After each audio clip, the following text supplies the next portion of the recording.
This is the new Sony 85mm f1.4 G Master. It's a high-quality lens that's designed for exceptional image quality and speed. However, is it a good lens for making videos? So we came out here to the desert to test out this lens, and what I want to do is just shoot a ton of footage using the 85mm and use it in a video way, because 85mm are typically good portrait lenses for photography. That's a really good focal length for that. However, I don't really do photography. The kinds of things I typically shoot are YouTube videos. I do commercial work with my clients, and then I shoot documentary content. And a lot of my adventure documentaries are traveling, they're run and gun, kind of like how I'm gonna shoot today. And that's really how I wanna test the 85mm, because I wanna see, is this a good lens to consider for when I'm out shooting? For client jobs, yeah, it could be great. But for documentary style content, run and gun, is it something that I would put in my backpack when I'm traveling, when I'm going out and shooting? So that's what I'm gonna test. I'm just gonna shoot a bunch of footage out here in the desert. I'm currently at, what's this? Salvation Mountain.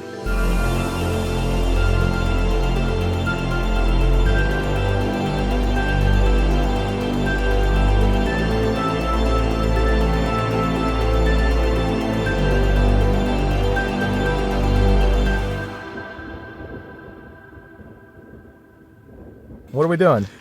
We are shooting a series that I came up with called Searching for Disneyland.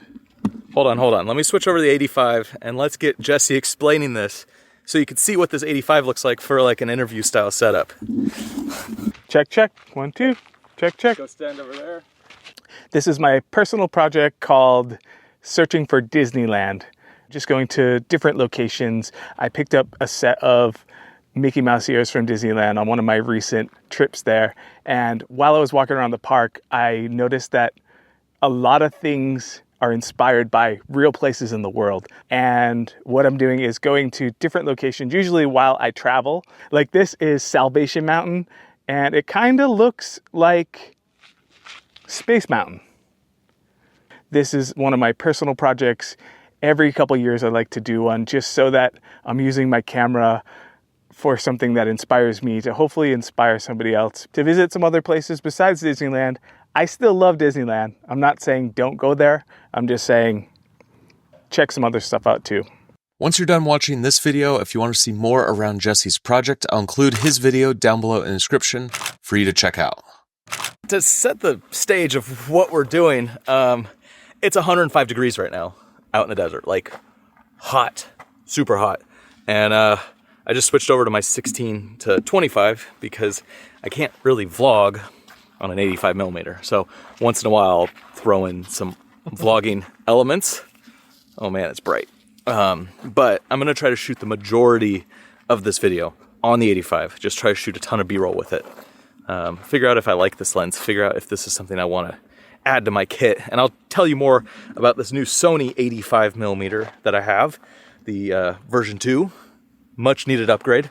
The original version 1 was one of the original Sony lenses that came out, so this lens has massively improved. But more about that a little bit later. Let's go check out Salvation Mountain, and let's see if I can get some good cinematic footage with this 85.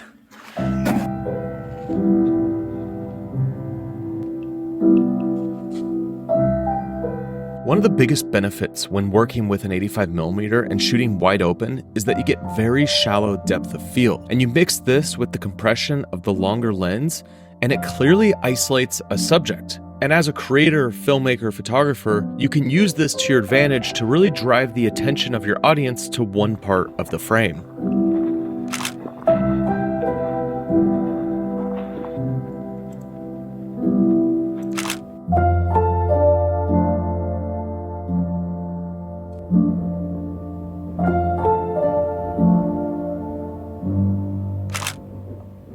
Okay, so kind of a bummer, but I guess I forgot my step up ring or step down ring for my ND filters, because this 85mm has a filter thread size of 77mm. And I'm used to my 50 and my 35 1.4s that have a 67mm. Unfortunately, I have to hand hold an ND filter in front of the lens because I have a 67, a 72, and an 82 with me. I just don't have any step down or step up rings, so that's kind of a bummer. The 85 1.8 has a 67mm filter thread in the front. And I actually have that lens as well, but it's it's got limitations. It doesn't have all the same features that this one has. It's not as fast as this one. And it's also not a G Master. So it's definitely like a step down in terms of quality. Still a good lens, but definitely not on the same level as this 85mm.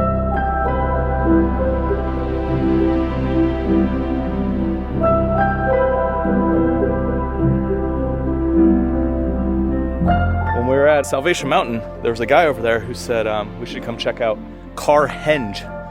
And there's just a bunch of cars out here in the desert. And I guess every year they blow one up and they have like a big party out here, and this is crazy. Right now they're all Minion themed. So this is the Minion Car Henge at the moment, and it will change in a few months.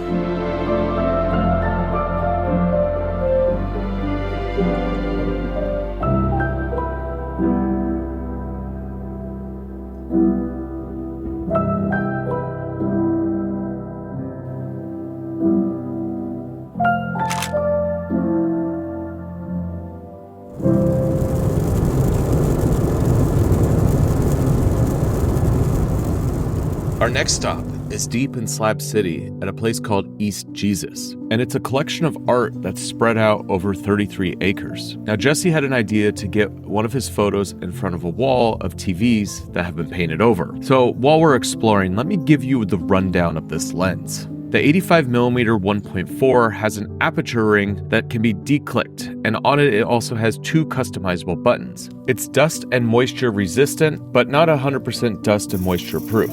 Compared with the original 85mm 1.4, it's 180 grams less with a weight of 642 grams.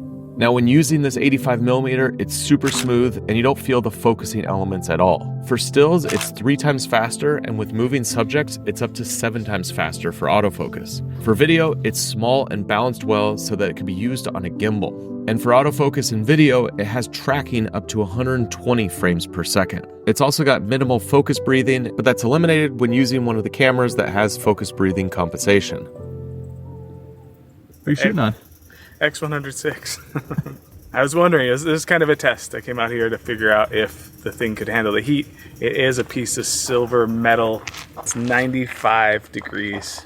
I was kind of expecting it to overheat, but I had to put it in my bag just to let it cool down a little bit so we could keep shooting. Kind of a bummer. Okay, so now we're gonna head over to a place called Bombay Beach, which is right along the coast of the Salton Sea. And there's a few more art pieces and there's a few more shots that we want to get over there.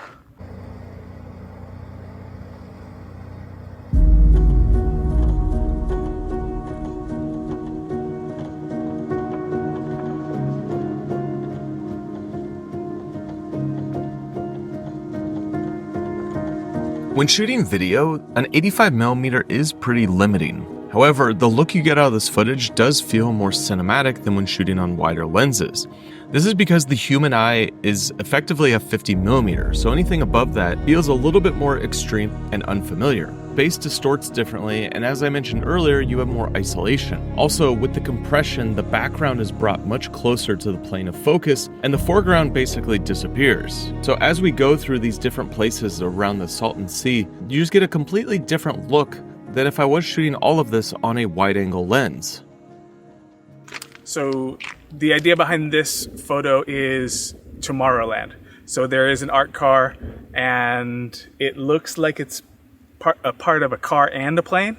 And in Tomorrowland, they have this ride that circles around, which is a bunch of rocket ships just going up and down.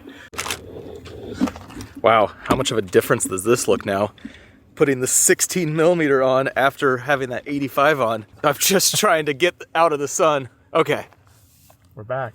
We're back. So this whole area, like Salton Sea, if you've never heard about Salton Sea, it's basically, it was an accident. There was like an irrigation for like a bunch of farms years ago that came off the Colorado River. It broke, and that water flowed into one of the lowest parts of California, which is Salton Sea. It's actually the largest lake in California. However, it's all runoff. So now farms from around the area all run off into the Salton Sea, and it's become massively polluted. So it's super salty. There's lots of fertilizers and pollutants in here. And basically, like, you can't do anything on the lake. And all the fish have died, and it's just become a pretty big environmental disaster because this lake is starting to evaporate. And as it evaporates, well, as the water recedes, it leaves behind dust, and that dust is full of pollutants, whatever's in that water. And if that gets kicked up in the air, it could go all the way to LA. So pretty wild story out here, and there's a lot going on. But for what we're doing, we're just walking along the lake's edge. It just smells. Like, this smells like the sewer. Like, I feel like I walked into a 105-degree porta potty, and it just is reeking. Yeah, this is crazy.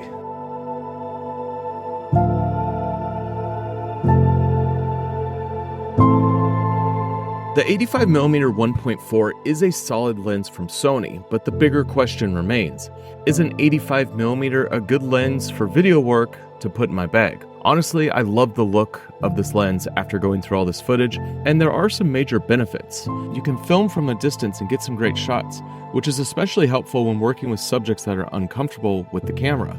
And also, this is a lens that's not used as often as something like a 35mm for video, so the footage definitely has a distinct look. Pairing this lens with a wide zoom is an interesting combo, and something that I think could definitely work. I enjoyed working with this 85mm, however, it would be more practical for me to carry my 50mm 1.4 for video work, especially with the APS-C crop mode that I have access to in the A9 III. But what do you think? Let me know your thoughts about the 85mm 1.4 in the comments. And next, you should watch this video, where I test the difference between an $80 and $8,000 cinema lens. I'll see you over there.